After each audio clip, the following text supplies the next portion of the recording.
الجبار والصلاة والسلام على سيد الأبرار والأخيار أما بعد فأعوذ بالله من الشيطان الرجيم بسم الله الرحمن الرحيم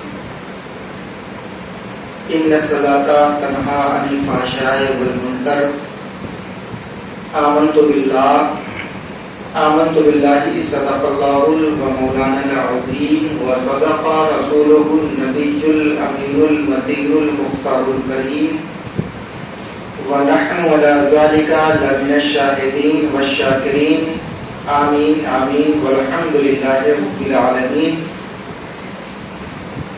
بارگاہ رسالت مآب حضور اکرم تاجدار مدینہ راحت قلب و سینہ حضور سید عالم نور مجسم رحمت عالم نازش آدم فخر آدم و بنی آدم کی پیاری بارگاہ میں عقیدت اور محبت کے ساتھ جی لگا کر ہدیہ درود پیش کیجیے. اللہم صلی علی سیدنا شفیعنا و مولانا محمد وعلی آل سیدنا و شفیعنا و مولانا محمد جد الحسن والحسین وعلی آل سیدنا و مولانا محمد جد الحسن والحسین نبی الامین والی المداری ابن البدیع الکریم وابن کریم صلاۃ و سلام علیک یا سیدی یا حبیبی یا رسول اللہ صلی اللہ علیہ وسلم. یہ ایک سجدہ جسے تو گرا سمجھتا ہے، یہ ایک سجدہ جسے تو گرا سمجھتا ہے، ہزار سجدوں سے دیتا ہے آدمی کو نجات.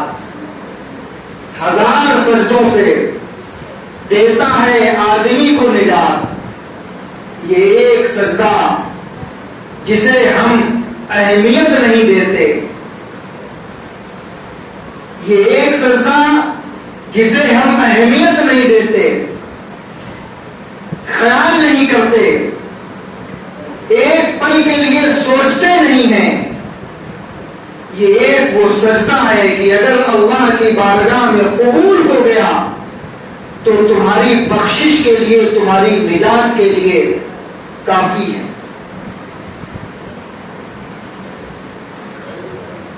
جو انسان آقا کریم رؤوف الرحیم جناب محمد رسول اللہ صلی اللہ علیہ وسلم ارشاد فرماتے ہیں کہ جمعے کے دن 100 مرتبہ اگر کوئی مسجد میں جا کے درود پاک پڑھتا ہے، 100 مرتبہ درود پاک پڑھتا ہے، تو اللہ تبارک و تعالی درود پاک کی برکت کی وجہ سے 30 کام دنیا کے آسان کر دیتا ہے اور 70 گنا آخرت میں آسان کر دیتا ہے.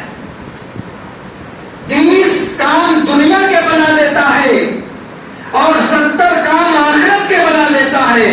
تو تمہارا مرحلہ دنیا میں بھی تمہیں ضرورت ہے تمام اسباب کی، اور قبر میں بھی ضرورت ہے تم کو تمہارے اعمال کی. ہم دنیا کے اندر رہ کر کے دنیا کے سارے اسباب تلاش کرتے ہیں، لیکن مسجد میں جا کر کے درود پاک پڑھنا، کوئی ایسا عمل کرنا جو اللہ اور اس کے رسول کو پسندیدہ ہے، ہمیں اس پہ کوئی غور نہیں، کوئی فکر نہیں، کوئی سوچ نہیں. ہم دنیا کے ان تمام کاموں میں لگے ہوئے ہیں جو دنیا کے ساری دولت، سارا مال، سارا کاروبار دنیا میں رہ جائے گا، لیکن جانے والی اگر کوئی چیز ساتھ میں ہے تو تمہارے اعمال، ہماری نیکیاں ہمارے ساتھ جائیں گی. اسی مسجد کے اندر جو نماز پڑھاتے تھے، جن کا نام محمد ادریس صاحب ہے، آج ہمارے درمیان نہیں موجود ہے. کہاں ہے؟ اپنی قبر میں ہے. اللہ ان کی مغفرت فرمائے، ان کے گھر والوں کو صبر جمیل عطا فرمائے. انہوں نے نمازیں پڑھی، لوگوں کو نماز کی طرف راغب کیا، بتایا، سمجھایا، لیکن ہمارا زندگی کا معاملہ اللہ جانتا ہے اور انسان جانتا ہے. کیوں؟ دنیا کے اندر جتنے بھی معاملات ہیں وہ سارے حل کیے جا سکتے ہیں، لیکن آخرت کا معاملہ سوائے اللہ کے کوئی حل نہیں کر سکتا، سوائے رب کے رحم اور کرم کے کوئی معاملہ حل نہیں کر سکتا، سوائے تمہارے اعمال کے کوئی معاملہ تمہارا حل نہیں کر سکتا، سوائے نبی پاک صلی اللہ علیہ وسلم کی محبت کے تمہارے کوئی معاملہ تمہارا حل نہیں کر سکتا۔ اگر دنیا کا کوئی کام بگڑتا ہے تو دنیا کے لوگوں سے راستے بن جاتے ہیں، دنیا کے لوگوں کا دباؤ بن جاتا ہے، دنیا میں جا کے تم کسی نہ کسی کے دروازے جا کے اپنے اپنے معاملے حل کر سکتے ہو، لیکن وہ ایسا قبر کا ایک گڈھا ہے، ایک ایسا گڑھا ہے جہاں پر تمہارے دوست احباب، تمہارے قرابت دار، تمہارے خاندان والے تم کو لے جا کے دفن کر کے چلے آئیں گے، کوئی تمہارا پرسان حال نہ ہوگا، نہ تمہاری کوئی، نہ تمہارا کوئی معین، نہ کوئی تمہارا مددگار ہوگا سوائے تمہارے رب کے، تمہارے اعمال کے۔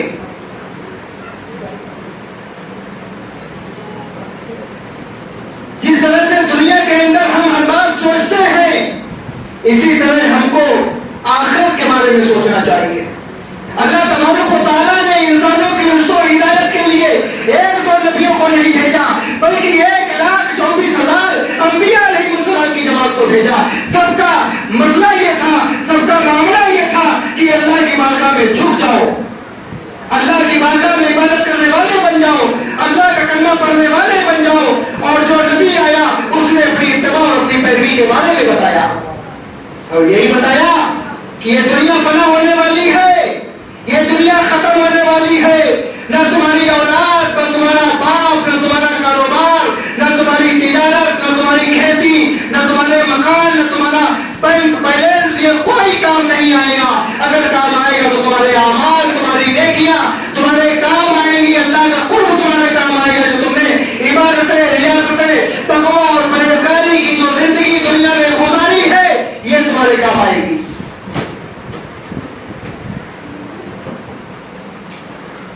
آقا کریم صلی اللہ علیہ وسلم بے نمازی کی اہمیت بیان فرماتے ہیں، بے نمازی کی انجام بتاتے ہیں کہ بے نمازی کا انجام کیا ہوگا، اور نماز پڑھنے والے کی اہمیت کا انجام کیا ہوگا۔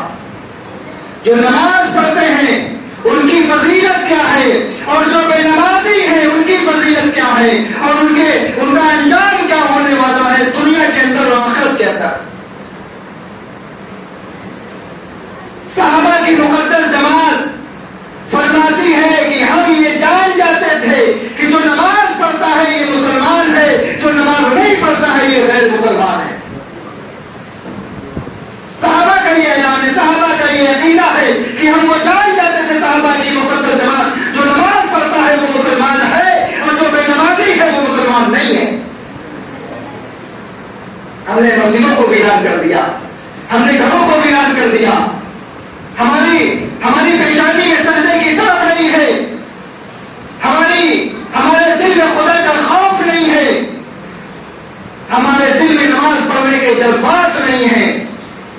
چغلخوری کے لیے ٹائم ہے، غیبت کے لیے ٹائم ہے، موبائل میں واٹس ایپ چلانے کے لیے ٹائم ہے، فیس بک کے لیے ٹائم ہے، انسٹاگرام کے لیے ٹائم ہے، موبائل میں جتنے کام ہوتے ہیں، جتنے خبر و خرافات ہوتے ہیں، ان سب کو چیک کرنے کے لیے ٹائم ہے۔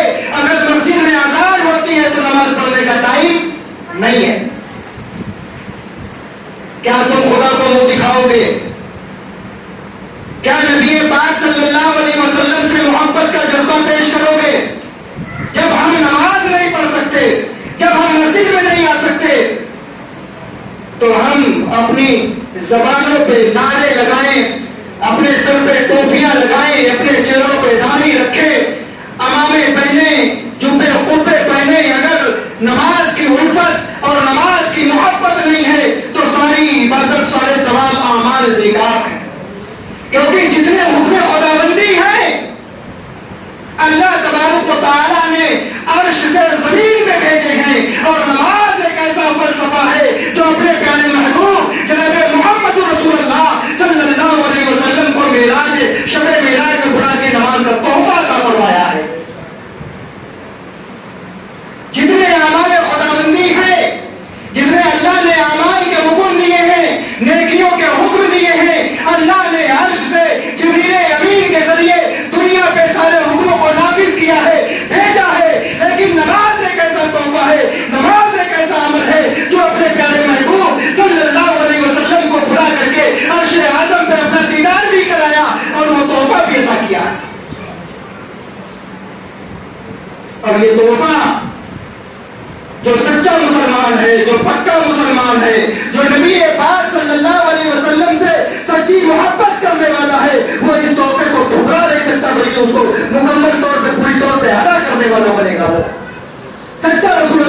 ہوتی ہے.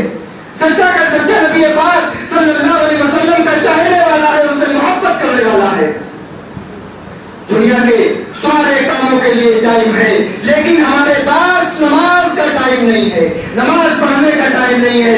جس نماز میں خدا کا دیدار حاصل ہوتا ہے, جس نماز میں خدا کی معرفت حاصل ہوتی ہے, جس نماز میں روزی روزگار میں برکت ملتی ہے, جس نماز میں پیشانی پہ چمک آتی ہے, جس نماز سے اللہ تبارک و تعالیٰ تمام بیماریوں کو ختم کر دیتا ہے, اس نماز کے لیے ہمارے پاس وقت نہیں ہے. اللہ نے ایسا بہترین تحفہ ہمیں عطا کیا ہے کہ دنیا کے سارے مسئلے نماز میں حل ہو جاتے ہیں.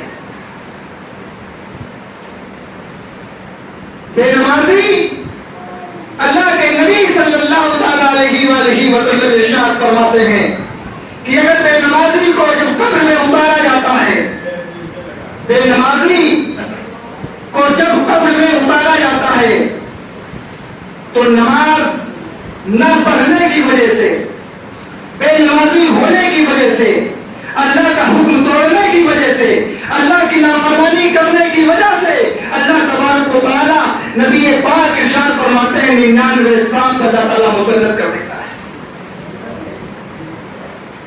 ایک اگر بچھو نکل جائے گھر کے اندر, تمہارے بستر پہ تو پسینہ چھوٹ جائے. اگر سانپ گھر کے اندر نکل جائے تو گھر چھوڑ کے انسان بھاگ جاتا ہے. جو چھوٹا سا قبر کا گڈھا ہے, گڑھا ہے, اس کے اندر اللہ تبارک و تعالیٰ اس مردے کے درمیان 99 سانپوں کو مسلط کر دیتا ہے. اور ایک سانپ کی طاقت اور اس کی قوت اور اس کے پاور کا عالم نبی پاک صلی اللہ علیہ وسلم بیان فرماتے ہیں کہ اگر وہ ایک سانپ کی قوت اور طاقت کا عالم یہ ہے کہ اگر وہ بڑے سے بڑے دنیا کے پہاڑ پہ اپنی پھسار مار دے, ڈنک مار دے, اس پہ پھسار مار دے تو سانپ وہ پہاڑ ریزہ ریزہ ہو جائے. 99 سانپوں میں ایک سانپ کی فضیلت اور ایک سانپ کی پاور اور اس کی طاقت کا یہ عالم ہے کہ اگر وہ پہاڑ پہ اپنی پھسار مار دے تو پہاڑ ریزہ ریزہ ہو جائے. تو 99 سانپ جب اس انسان کے اوپر مسلط کیے جائیں گے, بے نمازی کو جب وہ سانپ ڈسیں گے یکے بعد دیگرے, تو کیا انجام ہوگا, کیا حال ہوگا, انسان خود اس کا اندازہ لگا سکتا ہے اور اس کو بیان نہیں کیا جا سکتا.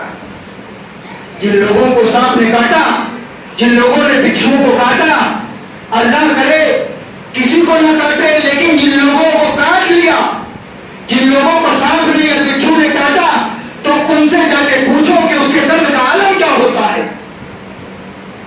کیا کیفیت ہوتی ہے, وہ بیان نہیں کر سکتا. جب 99 سانپ مسلط کر دیے جائیں گے بے نمازی کے اوپر, تو کیا انجام ہوگا, اس انجام سے ڈرنے کی ضرورت ہے. اپنی آخرت اور اپنے قبر کی تیاری کرنے کی ضرورت ہے.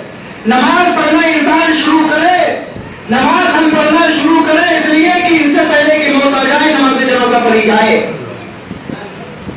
آگاہ اپنے موت سے کوئی بشر نہیں, سامان 100 برس کا ایک پل کی خبر نہیں, ایک پل کی خبر نہیں ہے کہ انسان دنیا کے اندر زندہ رہے گا کہ نہیں رہے گا. نماز کی اہمیت کو سمجھو, نماز کی فضیلت کو سمجھو, نماز کی برکت کو سمجھو.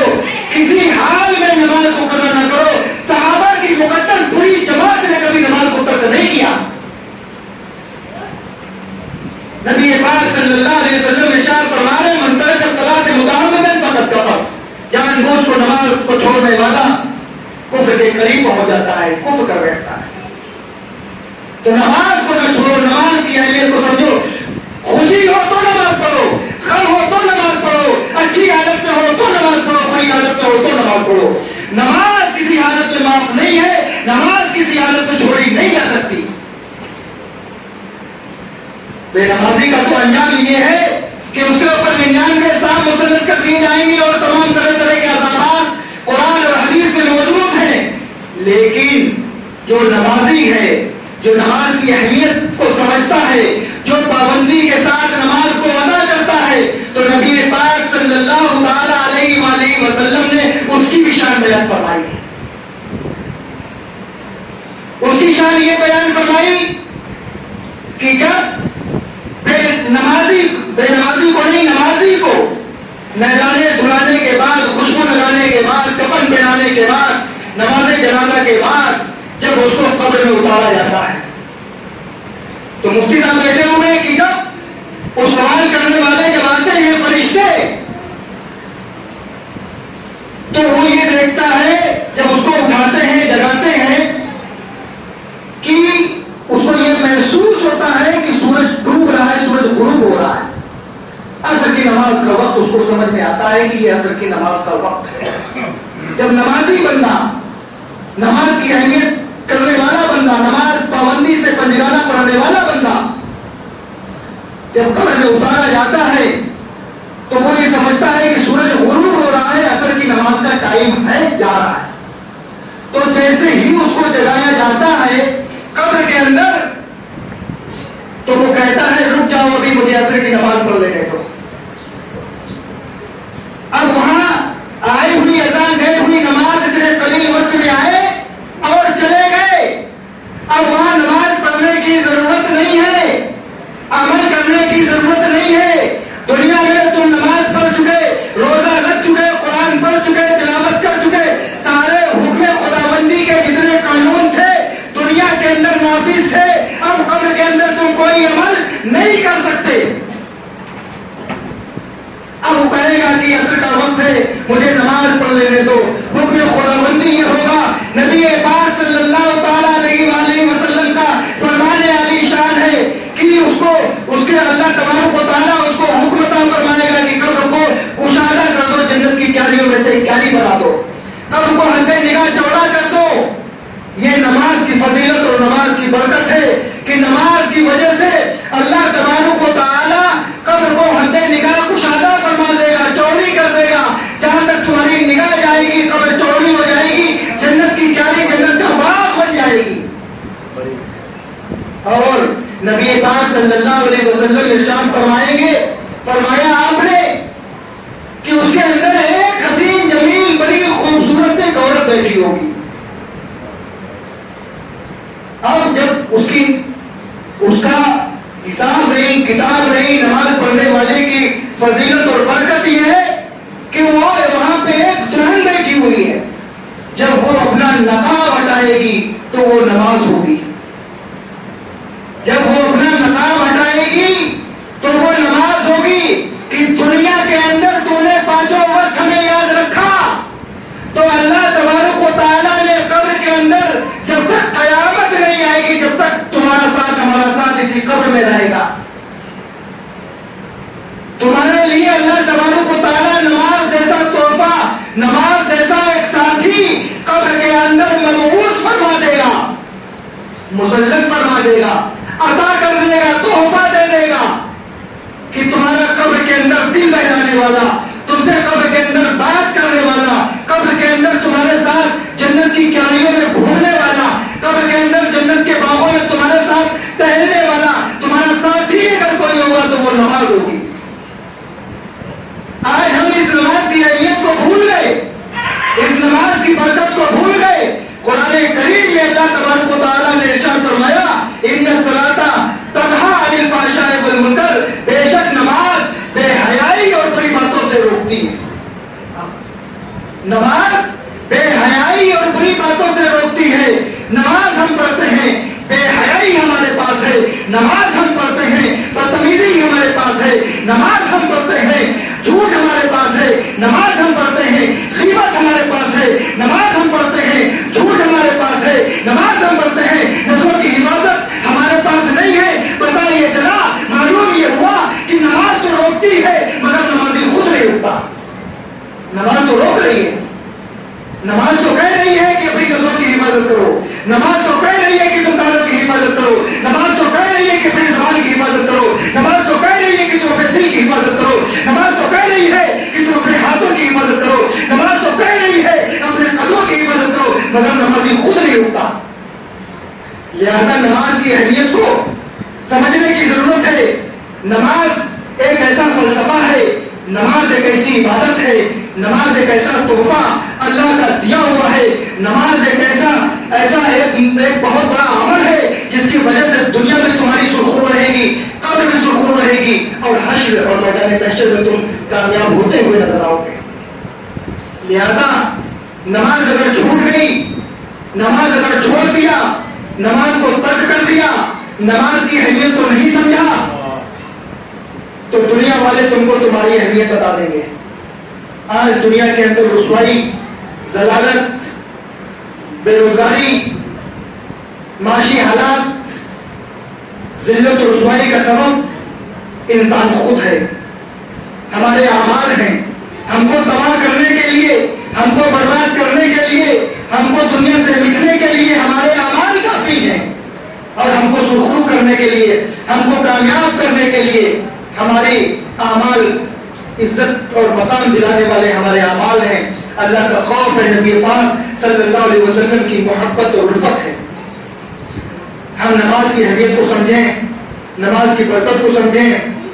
ہم اگر نماز کی اہمیت کو بھول جائیں گے تو اللہ ہمارے اوپر ایسے ظلم, ایسی زیادتی, ایسے حالات ہمارے کر دے گا کہ ہم دنیا میں منہ دکھانے کے لائق نہیں رہیں گے.